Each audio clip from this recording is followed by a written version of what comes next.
Thank you, Speaker Quinn, all the respective chairs. I don't have any prepared testimony. I just want to say that I listened to the entire testimony of Deputy Mayor Goldsmith and all the commissioners. Can you identify yourself for the record, please? Steve Cassidy, President, Uniform Firefighters Association. I listened to everyone's testimony and I'm still bewildered. On the 26th, the snow started falling at 9 a.m. and yet I'm hearing discussions that at 2 a.m. on the 27th, they were trying to decide whether or not to declare an emergency. I will tell you that this is an email that I sent to the chief of the department.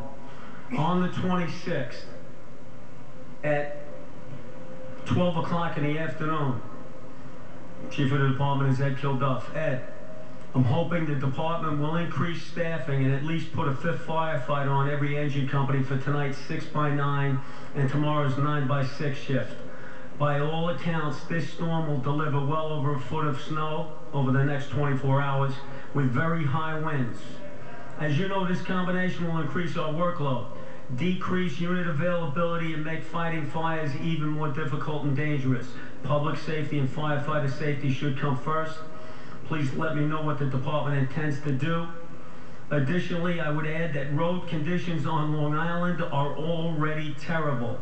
If you decide to increase staffing, early notification will allow firefighters the extra time to travel. 12:06 p.m. on December 26th. The chief of the department got back to me in less than an hour and said staffing was increased. At 1 o'clock on the 26th, the New York City Fire Department knew they needed to increase staffing and did so. And yet I'm led to believe that 13 hours later, after well over 1.5 feet of snow was already on the ground, they weren't sure whether they should declare an emergency. The fight was already over.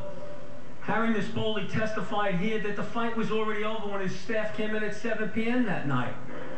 Now, I want everyone to recognize that we know that there can be certain disasters and or weather conditions that will create an environment that make it extremely difficult for us to provide the kind of services in a timely fashion that the city expects. But, you know, this idea that they weren't sure if they could declare emergency, they weren't sure whether or not they had the rights and or protocols, it's just offensive to hear this when firefighters had to operate in horrible conditions because they did not make the right decisions early enough. And this, we could do better. Anybody could do better. Anybody. Anybody could do better. That idea, that mea culpa doesn't cut it. The bottom line was, it was the day after Christmas, and maybe people just weren't around that should have been around that make decisions in the New York City government. At 2 o'clock in the morning on the 27th, the fight was over. The snow stopped 6 hours later, for Pete's sakes. It's outrageous. What firefighters encountered as a result of the fact that cars were stuck, snow could not be removed is obvious. I won't repeat it to everybody on this council. You already know. You're out in your districts. You know the results. One thing I do want to point out is when the fire commissioner testifies about response times, let me make it clear. When he said that response times were not that dramatically up, he's talking about when a fire engine pulled up 2 blocks away from a location that they couldn't get to because the streets were blocked, stopped, and hit a 1084 button that stopped the clock. They then had to carry the equipment they needed 2 blocks through 2 or 3 feet of snow to get to the front of the building. If that's another 5 or 7 minutes, and then they had to begin fire operations that took another 5 or 7 minutes, they're not counting that time. Make no mistake about it. If you're having a heart attack, being 2 blocks away does you no good.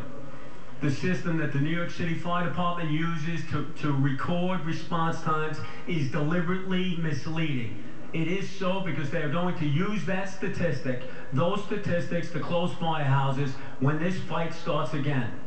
I'm outraged that they say they were only slightly up. There's a building in Queens that housed 66 families. None of them are there anymore. A small fire in one apartment got completely out of control because firefighters couldn't get there quickly. That's what happens. But their response time will reflect that one unit was there in about 4.5 minutes. Well, it took about 22 minutes to begin to get water on the fire. By that time, that small fire was a dramatic blaze that turned into a fifth alarm. 66 families are homeless. It's outrageous for them to say that they couldn't make a decision the day they needed to. It's outrageous to reflect response times that absolutely do not reflect reality. And those are the issues I wanted to raise today.